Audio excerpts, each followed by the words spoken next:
Это тормозит твою жизнь. Давай посмотрим вместе новый расклад Таро для мужчин.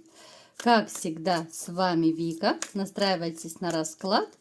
Для энергообмена ставьте лайк, подписывайтесь на мой канал, делитесь видео с друзьями и смотрим, в каких энергиях вы находитесь.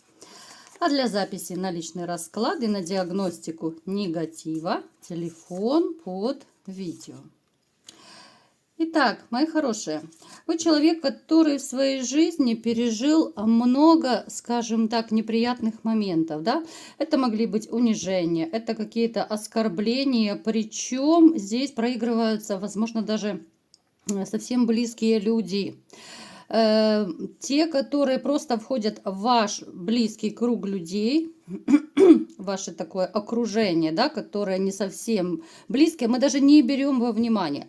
А вот то, что самое печальное, это могут быть родственники, у кого-то это жены могут быть, да. То есть люди, ну, такие довольно важные и ценные для вас, которые порой очень сильно обижали и делали вам больно. Но поскольку вы человек, который, ну, такой, знаете, почему-то мне хочется назвать вас всепрощающий. Может быть, это потому, что у вас доброе сердечко. Может быть, потому что вы имеете, ну, такой довольно мягкий характер, да, вы такой уступчивый, вы очень эмпатичный, отзывчивый и вообще как-то, ну, по жизни вы не любите конфликтов. Вы стараетесь их замять, где-то закрыть глаза, да, а потом от этого можете и поплатиться. Поэтому неприятных моментов в вашей жизни хоть отбавляй. Давайте сделаем маленький опрос как раз по этому поводу. Напишите, пожалуйста, в комментариях, кто в жизни, наверное, больше всего вот вас обижал. Такой непривычный сегодня вопрос. Если это близкие люди, ну, если хотите, можете перечислить, кто это. Если это жена ваша, тоже можете это указать. Если такого не было, да, что прям вас так обижали близкие, можете просто так и написать, что нет, у меня такого не было. Допустим, я там конфликтовал только с друзьями, либо по работе, либо еще с кем-то. Далее. Вы человек, который прежде чем принять какое-то решение, всегда хорошенечко обдумывает, потому что спонтанность и какие-то необдуманные решения – это точно не про вас. Вы по жизни, ну, знаете, опять-таки, возвращаясь к тому, что я уже сказала, может быть, из-за вашей доброты, такой лояльности, терпимости даже, может быть, вы готовы людям, ну и такое было по жизни, давать, может быть, второй шанс. Кто-то, может быть, и третий шанс давал, да? То есть вы такой уступчивый. Вы очень цените свое домашнее гнездышко. Очень цените и почитаете вообще вот, ну, как бы своих родителей, своих, может быть, там, если еще живы бабушки, дедушки. Вот ваше такое родословное древо, да, оно для вас не просто звук, для вас все ваши родственники, но это действительно люди, которые, ну, возможно, стоят у вас даже на первом месте. Настолько вы проникаетесь, вот если кому-то плохо бывает из ваших родственников, вы спешите всегда помочь, вы пытаетесь как-то вот предложить свою помощь, но потом бывает, что вам вставляют нож в спину просто из какой-то такой неблагодарности, да. Не будем, не хочу влезать слишком подробно в эти истории, хотя мне, в принципе, мне идет информация, но не хочу бередить ваши раны. Далее, у кого из вас есть дети, ну вы потрясающие папы, вы очень много вкладываетесь, либо же пытаетесь вкладываться в их воспитание и плюс, конечно же, материальные затраты, финансы. Старайтесь как можно больше брать на себя. Мне также показано, что у кого-то из вас проиграется, что дети на расстоянии, да, они могут быть с мамой. С мамой у вас, ну, конечно же, ну, то есть это бывшая жена, не очень хорошие отношения, поэтому могут быть проблемы в общении с детьми.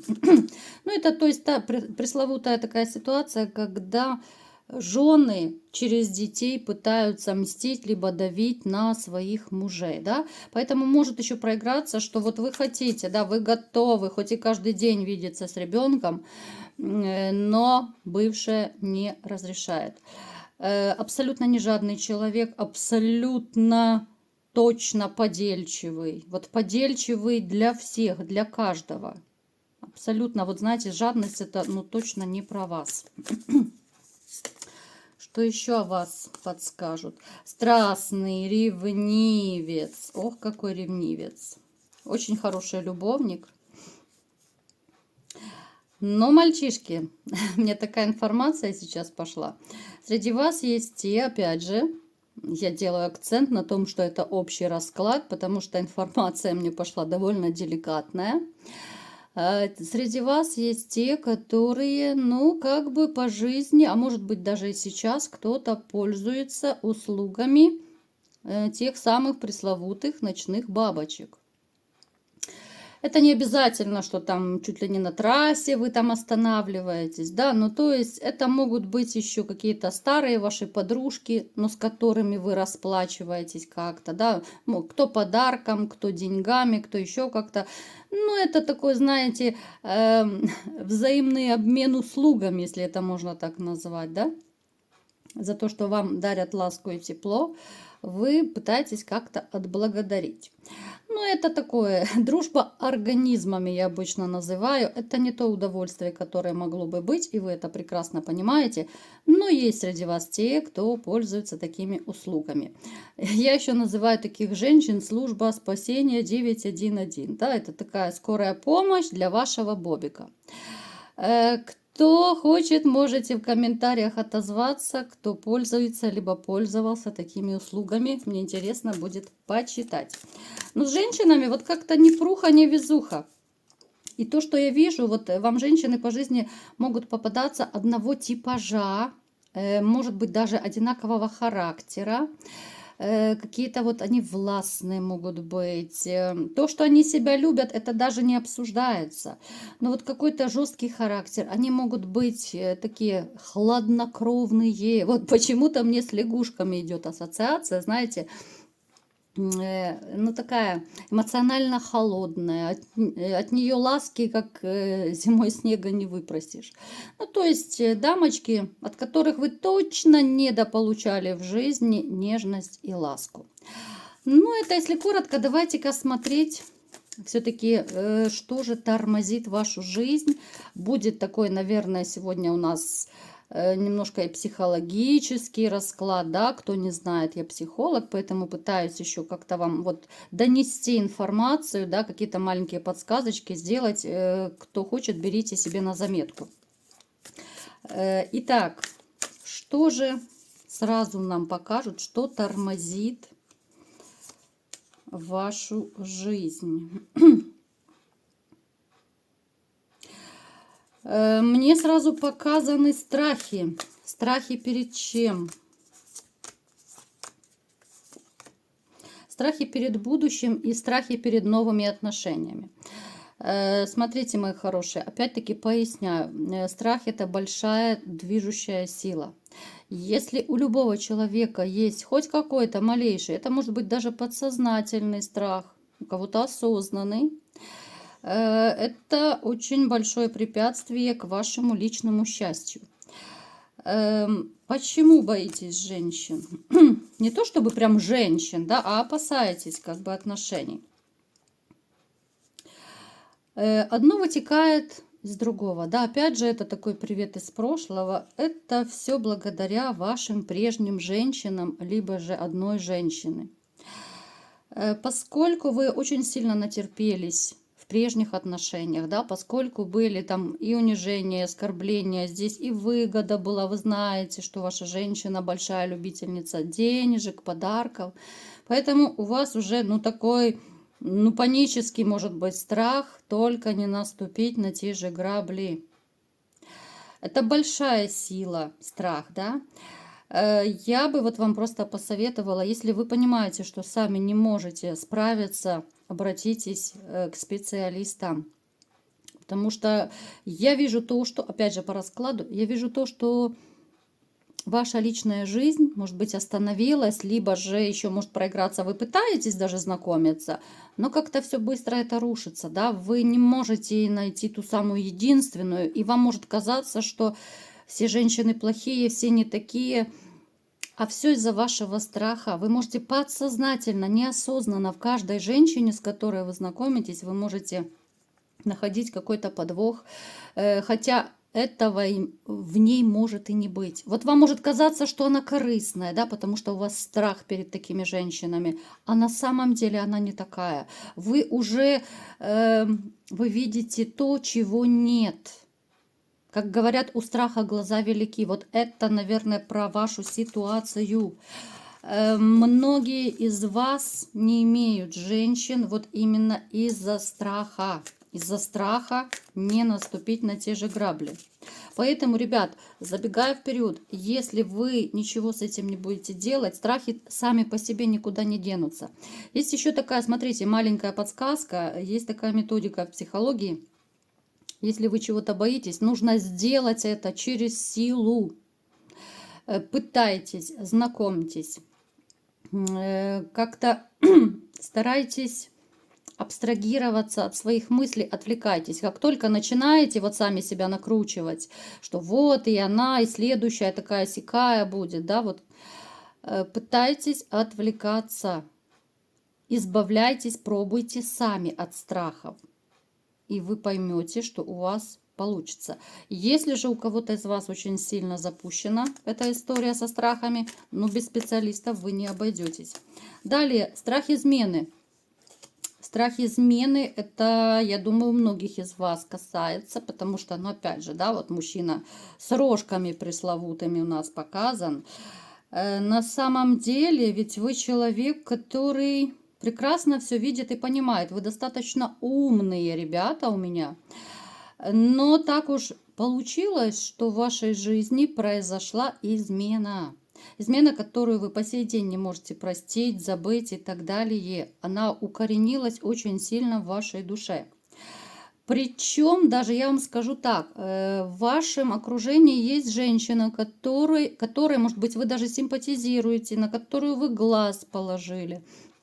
Ну как положили? Вы понимаете, что вот такая классная, вот бы такую женщину. На уровне мыслей вы могли для себя просто ее отметить, но тем не менее вы ничего не делаете, потому что опять-таки эти опасения по поводу измены вам не дают покоя. Это такая сильнейшая психотравма.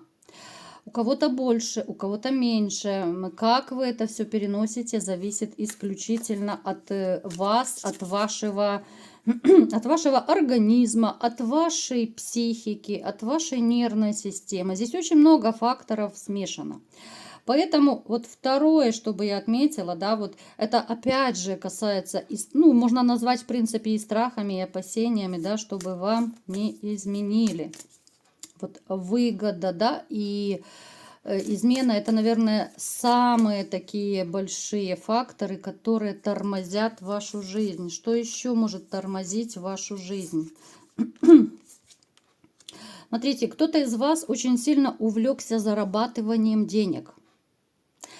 Из-за того, что вы вот с головой окунулись в работу, может быть, да, и опять же вы окунулись после того, как вам разбили сердечко. Это началось, когда у вас как бы появился вы вошли в новый жизненный этап. Это этап одиночества, из-за чего вы и окунулись головой в работу. Да, здесь могут еще у кого-то проиграться моменты, что вам ну, банально денег не хватает, да, потому вы пытаетесь зарабатывать, и, естественно, вам не до личной жизни. Но опять-таки, в чем опасность и чем тормозит? Чем тормозит эта ситуация вашу жизнь? Ну, во-первых, вы надрываете свое здоровье, и сердечно-сосудистая система у вас будет страдать очень сильно от перегруза. Возможно, уже у кого-то из вас страдает. Далее, вам банально не до личной жизни будет, потому что вы будете либо уже банально вот устаете, вот усталость физическая, которая говорит вам, не-не-не, никакой мне женщины, я хочу отдохнуть, я хочу лишний раз поспать, да, вот в таком плане. Тормозит вашу личную жизнь. Ну и еще может проиграться момент, что когда вот вы в погоне вроде бы как за деньгами, да, ну всем деньги нужны, это понятно, но нужно, ребят, без фанатизма работать, потому что придет момент, и в один прекрасный день вы поймете, что елки-палки, я один, у меня рядом никого нет, а для кого я это все зарабатываю, зачем я впахиваю. И у вас могут начаться опять-таки депрессивные состояния. Да, деньги вы можете заработать, вот забегая вперед, вы можете заработать 100%. И немалые деньги, потому что я смотрю, вот вы, ребята, талантливые. Есть у вас, может быть, даже несколько профессий, ну, либо же вы владеете несколькими там профессиями, у кого-то, может быть, несколько образований, но вы настолько углубились в работу, в эти заработки, в какие-то свои бытовые проблемы, что, в принципе, вам не до женщин. Но опять-таки, может у кого-то проиграться, что есть, ну, чисто любовница, так, может быть, раз-два в месяц просто для здоровья, чтобы Бобик с голоду не умер, да? Поэтому остановитесь немножечко, притормозите, возьмите, может быть, какой-то там, я не знаю, выходной отгул, потому что будете впахивать, помимо здоровья, вам уже ничего не захочется. Вот придет момент, и вам ничего не захочется, никаких ни денег, ничего. Далее еще проигрывается такой момент, смотрите, у кого есть дети, да, неважно какого возраста дети, вот как будто вы растворяетесь в ребенке, либо в детях. Вот растворяетесь, и свою жизнь вот вы готовы положить вот как на алтарь, да, вот к ногам ваших детей. Вы настолько готовы, может быть, даже и впахиваете, потому что хочется и копеечкой помочь, хочется чем-то побаловать. Да, это все хорошо, это здорово. Мы все любим детей, да, ну, своих детей. И, конечно, хочется баловать. Но опять же, ребят, без фанатизма, потому что забывая о себе, о своей жизни, вы тем самым будете тормозить все сферы жизни. Когда вы кладете свою жизнь к ногам детей либо внуков, а забываете о себе, рано или поздно у вас выйдет, ну, такое состояние эмоционального выгорания. Я сейчас вот пытаюсь, да, вот вы видите, что я миксую немножечко, я вам подаю доступным обычным языком, потому что довольно серьезный у нас такой философско-психологический расклад сегодня, поэтому я с разных ракурсов вам это все преподношу. Не ложите на алтарь свою жизнь. Помните то, что вы у себя один, и себя нужно любить в конце концов, и думать хоть немножечко о себе, а не растворяться в детях и внуках. Очень часто бывает, что дети и внуки потом вырастают и говорят, а я тебя об этом не просил, да? И бывает так потом обидно. Поэтому, мои хорошие, подумайте, что дети это все замечательно и внуки. Но находите время на себя. Вы тормозите свою жизнь. Кто-то в погоне за деньгами, да, кто-то страхи вот сидят. Но с этим нужно бороться. С этим нужно работать однозначно. Далее.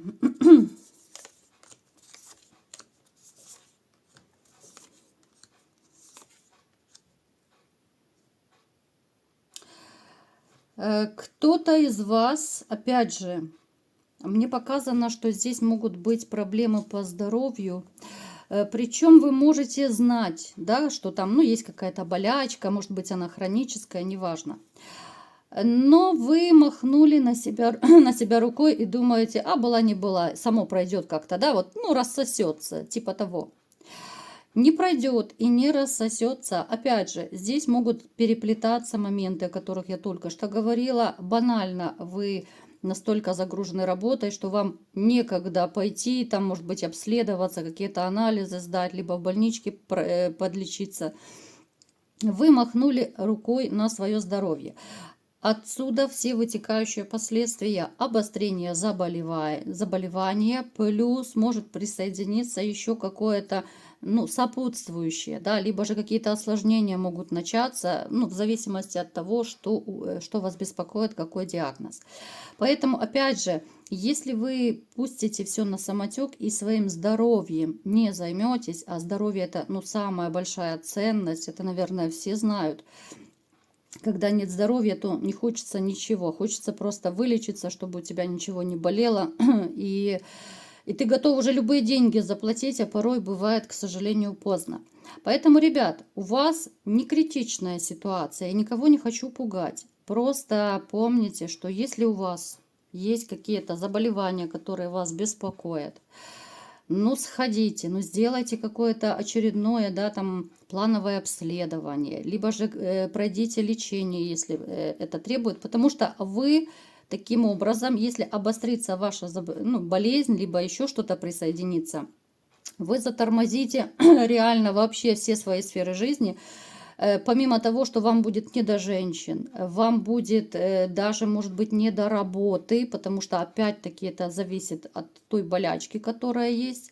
Может быть, придется уйти на длительный какой-то больничный, там, да, либо же отпуск брать, чтобы восстанавливать здоровье. Здесь вы вообще остановите всю свою жизнь и будете просто заниматься лечением. Поэтому не доводите до этого свой организм, а сделайте выводы. Все-таки здоровье не купишь ни за какие деньги. Поэтому, мои хорошие, берите кому что подходит. Вот такой был сегодня расклад. Кому понравился, ставьте лайк, подписывайтесь на мой канал, делитесь видео с друзьями. И всем пока!